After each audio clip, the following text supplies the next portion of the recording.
Live from downtown Detroit, home of WDIV and Click on Detroit, Local 4 News at 11 starts now. The governor extends the state's stay-at-home order, and a huge group of people come together in Ferndale. How a Hollywood movie star played a role in all of that. Tonight, his family says it is true. Former Detroit Mayor Kwame Kilpatrick is getting out of federal prison. All right, Mara, and your coronavirus headlines in just a moment, but we begin with a holiday weekend upon us, one that's really dependent on the weather. Thanks for being with us for the news at 11. Boating and barbecues are a big part of Memorial Day. Oh, they sure are. Let's start with Ben right now at 11. And Ben, there is a chance of rain each day on this 3-day weekend. Yeah, it's going to be around at times, Kim and Karen, but I'll tell you, it's going to feel more like the 4th of July than it's going to feel like Memorial Day. We've got some serious heat and humidity headed our way in the next 3 days. Let's start with the good news. The clouds are moving out, and so are the rain showers. That last of the pesky low that's been sort of just hanging out to our south all week is now pulling away. It's taking the raindrops with it. So the clouds are clearing out, but the humidity already starting to build as those dew points are getting close to 60. So noticeable humidity out there, but it gets even higher this weekend. Here are the numbers we're looking at. Saturday, 75, just above average, near record highs, both Sunday and Monday. Best chance of thunderstorms looks like it's going to be on Sunday. We'll talk timing there. And a very warm and very humid Memorial Day Monday with heat index readings in the low 90s in spots. So coming up, we'll take a longer look at that. If you're going to be going out of the area for the holiday weekend, we'd love to go with you. Take us on the Local Forecasters app. Just type in your location and you'll get not only current conditions and radar, but the entire 10-day forecast, an hour-by-hour outlook for wherever you're going. It's free in your app store by searching WDIV. Guys? All right, Ben, thank you. Parts of Michigan's economy have slowly started to reopen, but tonight Governor Whitmer extended the state's stay-at-home order. It was set to expire at the end of the month, but will now go until June 12th. The order keeps places like theaters, gyms, and casinos closed, though her release does not mention restaurants and bars. The governor says while we are making progress, counties in western and mid-Michigan are now seeing coronavirus cases double every 10 days. Today, the state reported 403 new cases and 29 more deaths. And every prisoner in Michigan has now been tested for the virus. Early results from the state's 29 prisons show more than 3,200 inmates with COVID-19. The stay-at-home extension comes one day after the governor eased some restrictions, including allowing groups of 10 people or fewer to gather. That was welcome news as people get ready for the holiday weekend. Jason Colthorpe is live tonight. Jason, you spoke to people today as news of the extension broke. Yeah, all of this together, Kim, some people felt like it was a little bit of a mixed message. You know, yesterday you have the governor loosening restrictions, and then today, after 5 o'clock on the eve of a holiday weekend, all of a sudden it gets extended by 2 more weeks. So it left some people disappointed in that regard and also a little baffled. This is not the sort of thing we're used to seeing, but what better reason to bend the guidelines than to catch a glimpse of a movie star that just happened to show up in Ferndale today. As these folks waited with cameras ready, we asked if they were excited about being able to finally get together in small groups. We're having people over so my daughter can do tie-dye with her cousin. We're hoping to have some friends over, barbecue, but kind of keep spread out, maybe set some blankets out to kind of remember our distancing. My friends and I were going to meet up in a church parking lot, and then we were going to sit all in separate spaces far enough apart. We're all tired of looking through the Zoom lens at family and friends. So. And as we were talking, no celebrity yet, but breaking news that the stay-at-home order was extended to June 12th and the state of emergency to June 19th. I'm sad, and I want it to not be extended. Did not realize that and was hoping on going back to work on June 1st. Despite declaring that we have flattened our curve, the governor said the extension is about avoiding a second wave. I thought we were on that track, flattening the curve. We were now going into the next direction, and now it's been extended again. So I'm a little kind of taken aback by it. A little disappointment, but I think it's probably the right move in a lot of aspects. My biggest fear is throwing it open too fast and having a bounce or a rebound effect on it. It will eventually end at some point and things will get better. And that disappointment was followed by another, as Game of Thrones and Aquaman star Jason Momoa bolted from a friend's house into a car and with a muffled apology was gone.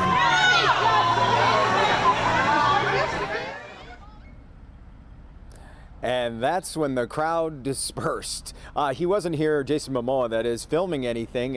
His representative after he left said he was just visiting a friend. And he also offered another apology. Momoa, who had been photographed and it started getting around on social media, got worried when the crowd got so big.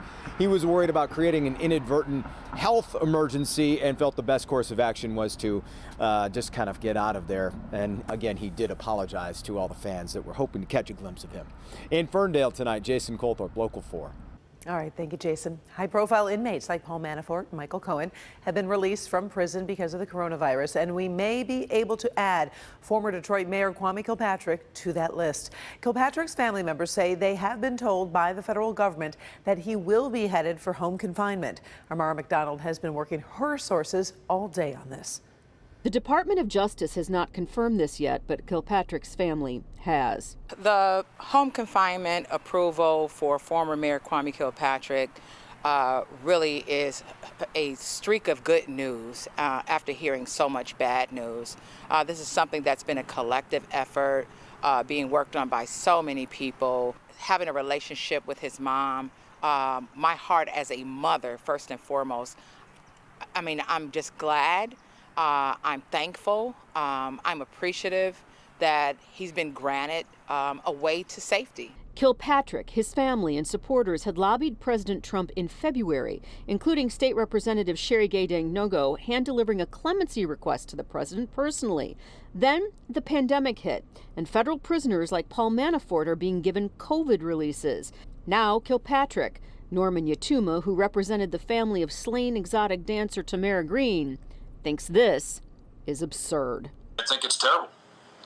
Kwame Kilpatrick devastated the city of Detroit, devastated countless people, countless families, countless businesses.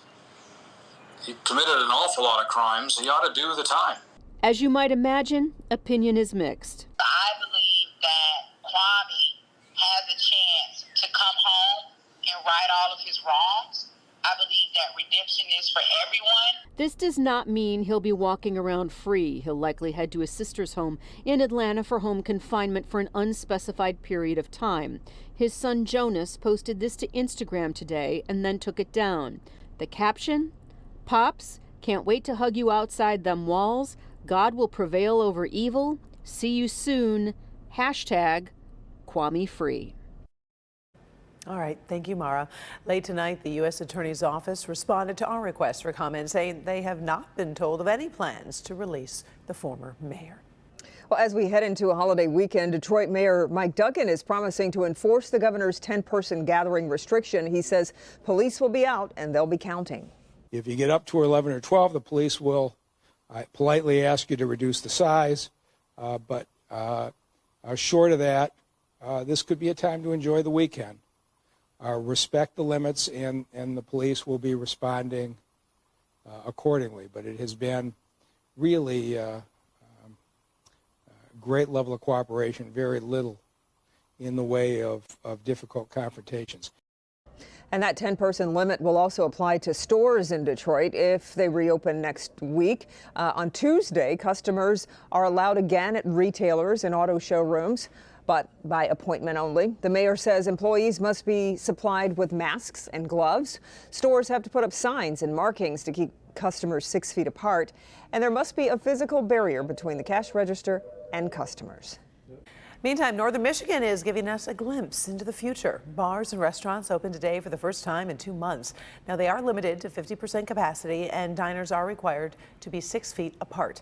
Servers must wear face coverings. Customers tell us they're happy to be dining in, but owners say getting their employees back is a challenge. It's like being released from jail. To be open today, I had to call old employees and beg them to come back. Otherwise, I wouldn't have had enough workers. As you know, Northern Michigan has not been hit as hard with COVID-19 cases as Southeast Michigan. Some business owners have asked people from other regions to stay away until restrictions are lifted in other regions. Churches across Metro Detroit resumed public masses this week. Today, President Trump addressed the nation and deemed places of worship essential.